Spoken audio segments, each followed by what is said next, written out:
Nós acabamos de fazer um vídeo em que nós comentávamos o vídeo, triste vídeo, que a gente assistiu hoje, de um rabino de extrema direita, justificando o extermínio de mulheres e crianças.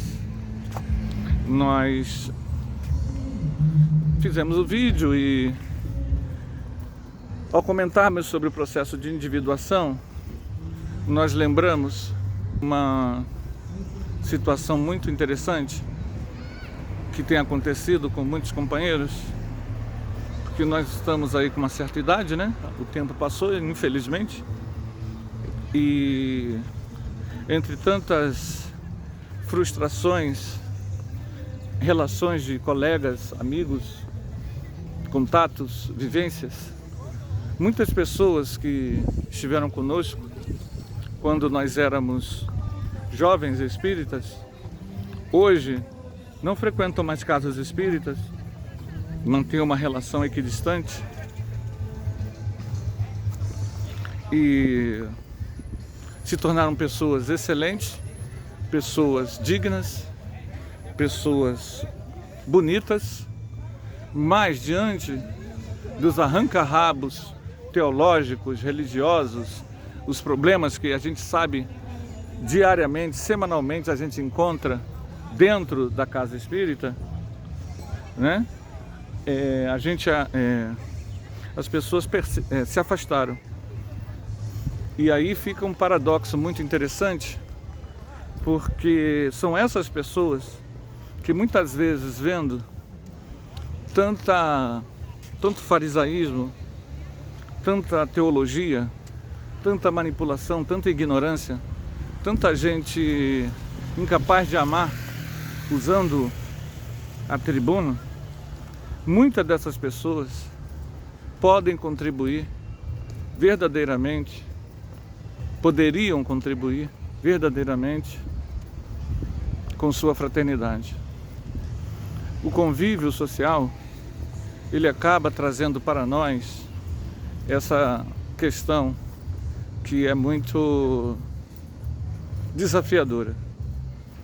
O contato social que nós travamos uns com os outros na casa espírita, ele mexe com o indivíduo, porque nós temos que tomar decisões e nessas decisões nós nos expomos. Percebem? Acaba que muitos de nós somos pescadores de ilusão, né? Por quê? Porque a gente acredita nesse ideal, adentra esse ideal e no contato com os outros seres humanos que são completamente diferentes de nós e que para nós estão errados, nós começamos a mostrar aspectos de nossa alma que antes não apareciam. E isso muitas vezes nos choca e nos tira não só de uma casa espírita, mas de todas elas.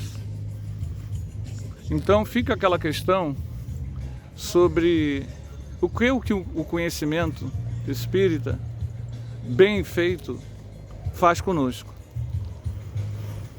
Kardec, lá no século XIX, falava da importância dos pequenos grupos. Os pequenos grupos que Kardec falava tinham um motivo muito claro. Todas as pessoas daquela época participavam da reunião mediúnica. Então, Kardec falava da necessidade dos pequenos núcleos devido à afinidade que deveria ter entre as pessoas que participam desta reunião. O Centro Espírita no Brasil, ele desenvolveu-se, não assim, ele desenvolveu-se numa estrutura comunitária de igreja, na medida em que esses espíritas, todos eles, 90% vieram do catolicismo, lá no século XIX e século XX. Foram essas pessoas que construíram os centros. E os núcleos espíritas conseguiram ganhar espaço e sobrevivência justamente por causa dessa estrutura. houve uma reestruturação do significado de centro espírita, que é o que nós temos hoje, as casas espíritas. Casas espíritas grandes, como Leon Denis, aqui próximo de nós, com 1.000, 2.000, 5.000, 8.000 trabalhadores. Casas espíritas menores, como o Arautos, qual frequento, com 20 pessoas trabalhando, 30 frequentando, 20 pessoas participando de estudos e 30 frequentando palestras e tomando passe, e 10 mais ou menos trabalhadores. Uma casa pequena, né? Mas vejam bem, mesmo numa casa pequena ou numa casa grande, o desafio da convivência é muito grande, é muito estressante. As pessoas trazem dentro de si muitas questões pessoais e muitas ideias pessoais. E como o próprio conhecimento espírita, ele é emancipatório, ele não é feito para que as pessoas subjuguem umas às outras, o conflito é inevitável. Daí a reflexão de que sem querer mexer nas atuais casas espíritas e suas estruturas, está na hora muitas vezes dessas pessoas, boas pessoas, começarem a repensar talvez a proposta de Kardec dos pequenos núcleos. Pequenos núcleos, vejam bem, baseados não só no trabalho social, mas sobretudo como Kardec fazia, baseados todos participando de uma reunião mediúnica de contato com o espiritual. Então, a partir daí, as palestras, a partir daí, o trabalho social. Ou seja, o núcleo duro, de onde Kardec partia, e por isso ele deu tanta ênfase a estudar a mediunidade, por isso, se você entender o que eu estou falando, se você entender isso, você vai começar a entender melhor o Livro dos Médiuns. Como o Livro dos Médiuns, ele foi feito nessa intenção, de dotar os pequenos núcleos de um conhecimento que permitisse o contato deles com a realidade espiritual. Essa realidade que a gente vive hoje no Centro Espírita, eu conheci uma pessoa, alguns anos atrás, uma pessoa oradora, dirigente de departamento num grande centro aqui no Rio de Janeiro, e médium. Só que ela veio falar conosco que ela não podia trabalhar na reunião mediúnica da casa espírita dela. Depois passou algum tempo, chamaram ela para trabalhar, mas apenas para ser doutrinadora. Ela era médium de psicografia e psicofonia.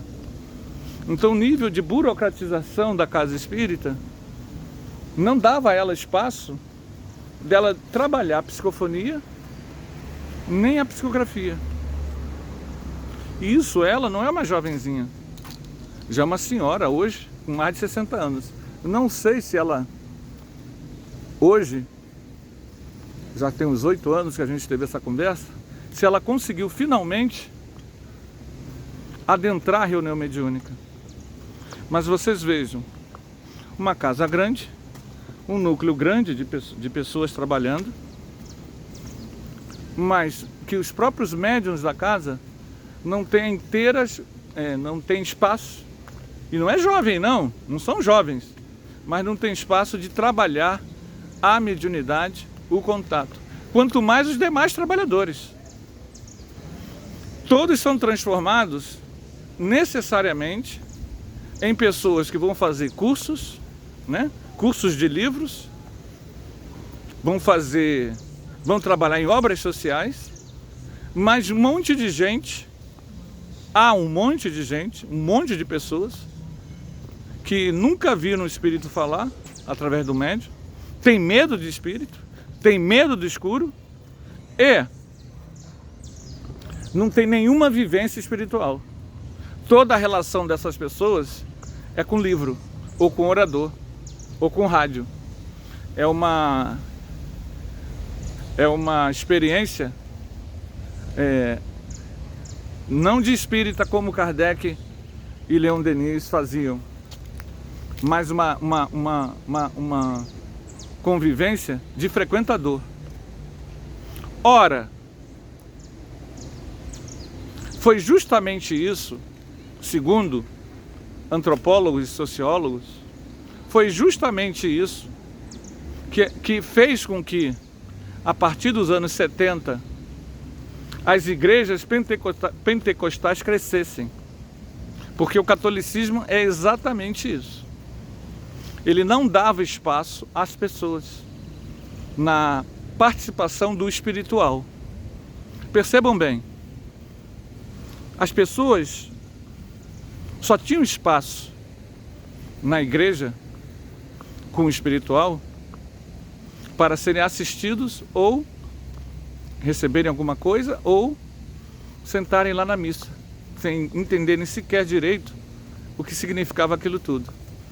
O que as igrejas pentecostais fizeram? Elas aproximaram o povão da oportunidade do contato com o espiritual. O que o movimento espírita fez?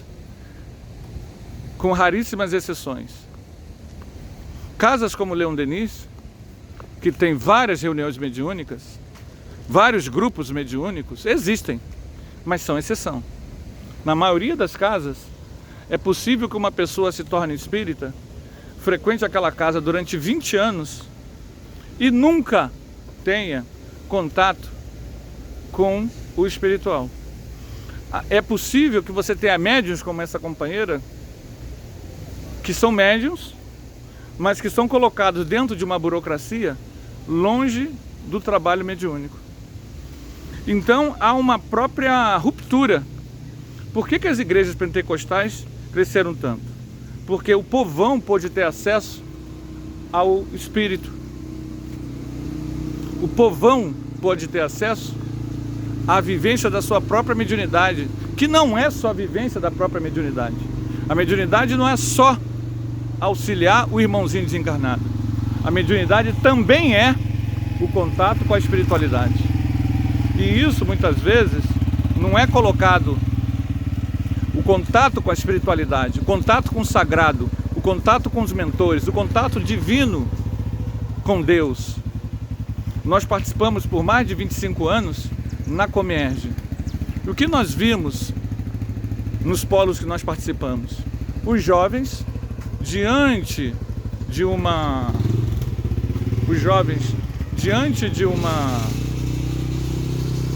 ambiente espiritualizado, de valores edificantes, de pensamentos nobres, vibração, prece, os jovens entrando em contato com o espiritual.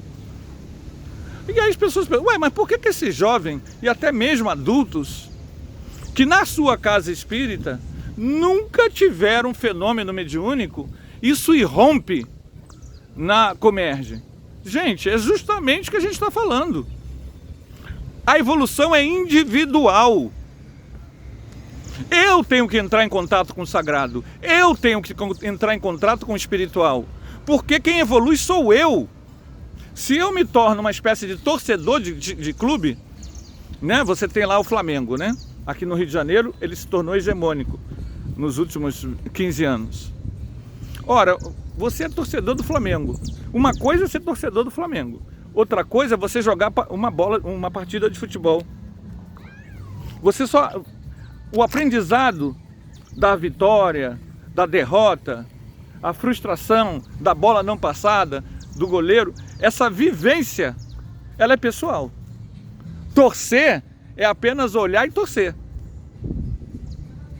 Então, tanto o catolicismo quanto o espiritismo, no seu processo de construção no Brasil, eles transformaram o que deveria ser um contato com o divino, e eu vou falar mais o catolicismo, ele corrigiu isso, ele tem corrigido isso da forma que eles lá acham que tem que ser.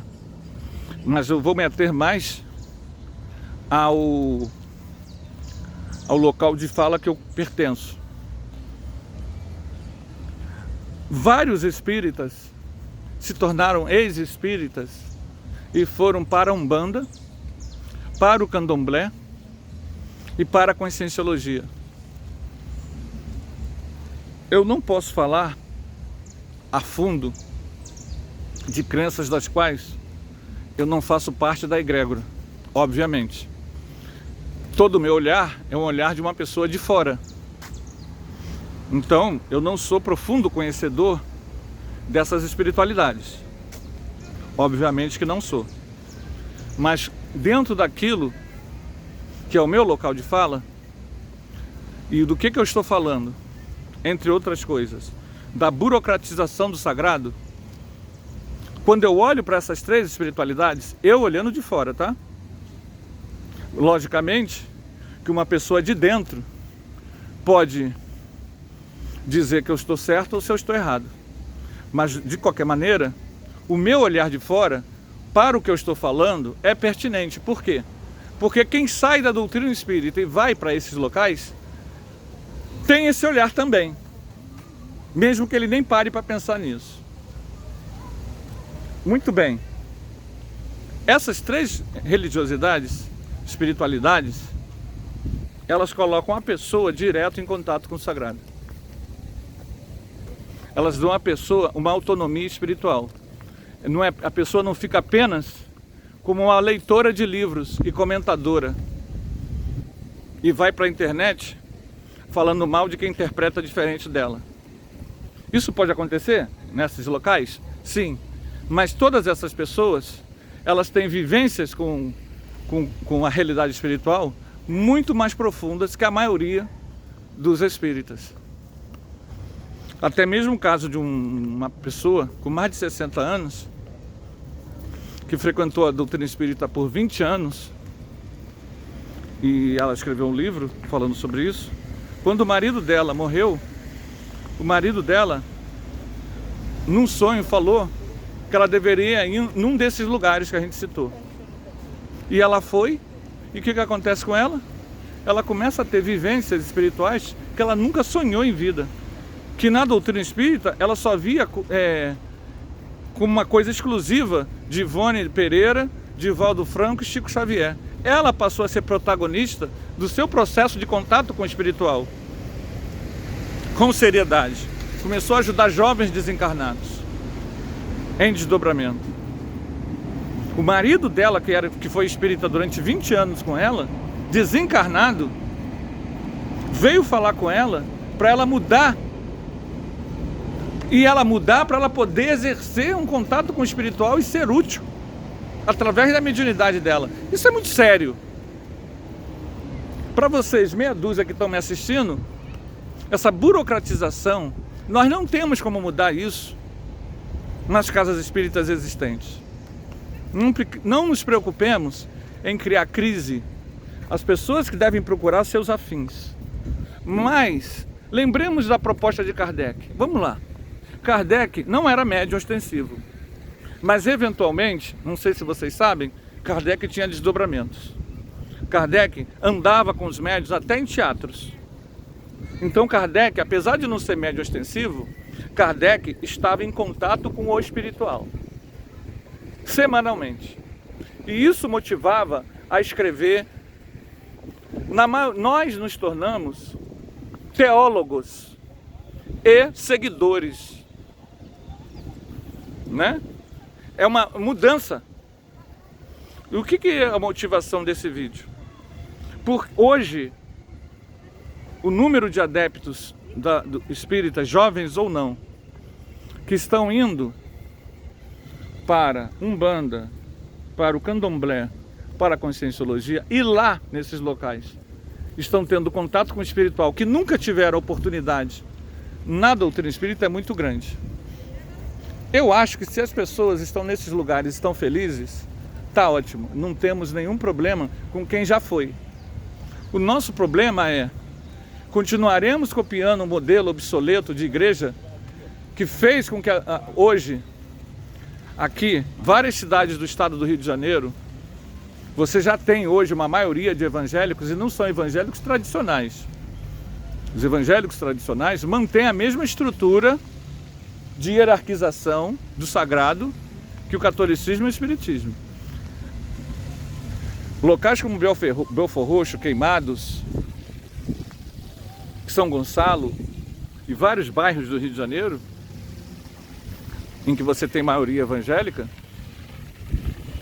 é a versão pentecostal, em que essas pessoas podem exercer sua mediunidade, mesmo que nem saibam o que é mediunidade. Podem exercer a contato com o sagrado. Há centros de Umbanda com 200, 300 jovens, enquanto que a casa espírita no mesmo bairro não tem 15 frequentadores, não tem 15 trabalhadores.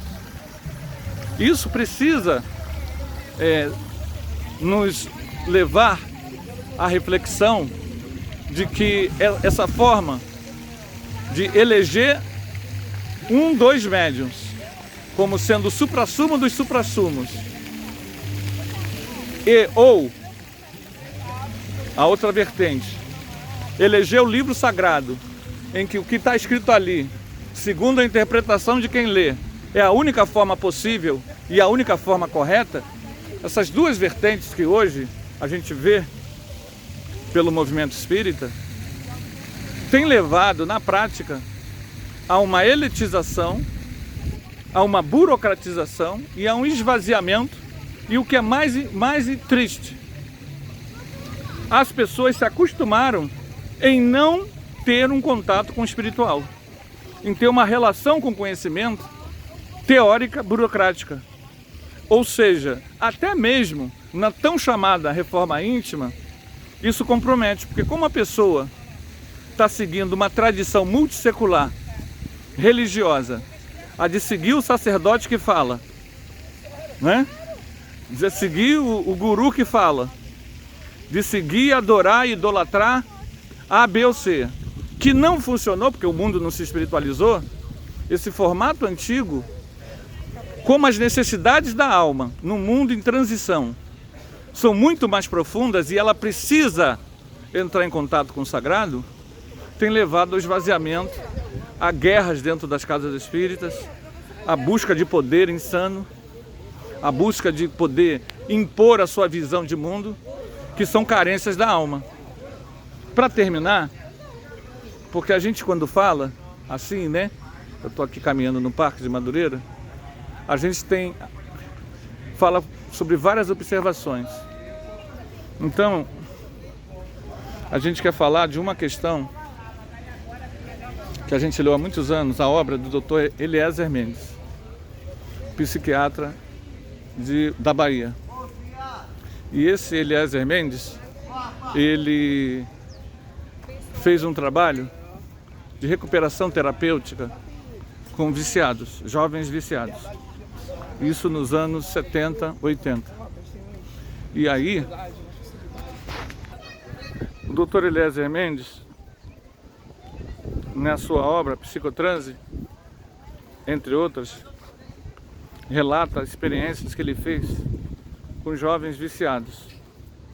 E uma das coisas que ele percebeu é que, na medida em que ele introduziu a esses jovens, olha só, a prática da mediunidade, a meditação e uma série de relaxamentos e vivências espirituais, esses jovens rapidamente largavam a dependência. Então, segundo os relatos do Dr. Eliezer Mendes, a mediunidade foi usada a serviço da terapêutica. No contato com o sagrado, esse jovem que buscava, sem saber que buscava, a transcendência, porque ele é uma alma que dorme e se desprende do corpo, e quando volta para o corpo, ele volta para essa prisão, entre aspas. Então essa busca pela transcendência, o Dr. Eliezer conseguiu mostrar que a ida desses jovens às drogas era, na verdade, uma busca inconsciente por um processo de transcendência. Perceberam aonde a gente quer chegar? Justamente o que nós, Dr. Eliezer, é que o contato com o sagrado, o contato é possibilitado, como mostra André Luiz em Evolução dos Mundos, com a emancipação da alma, com a expansão da consciência, onde a pessoa consegue finalmente, ela mesma, acessar as oitavas mais sutis do seu ser. Bom, voltemos à nossa conversa de agora. A burocratização do saber espírita através de livros ou médiuns intelectuais ou o que for. O esvaziamento hoje que nós vemos no Rio de Janeiro, o abandono hoje de espíritas e jovens espíritas indo para as igrejas pentecostais e para a Umbanda e para o Candomblé, passa muito pela burocratização do conhecimento espírita, que ao não permitir que o seu adepto vá à transcendência do contato com o espiritual, transforma ele num voraz devorador de obras ou seguidor de pessoas que não consegue o convívio fraterno uns com os outros, não busca a amorosidade, não busca a sensibilidade, o respeito, ou seja, ele não se converte à realidade do espírito imortal que ele é. E isso acontece, vejam bem,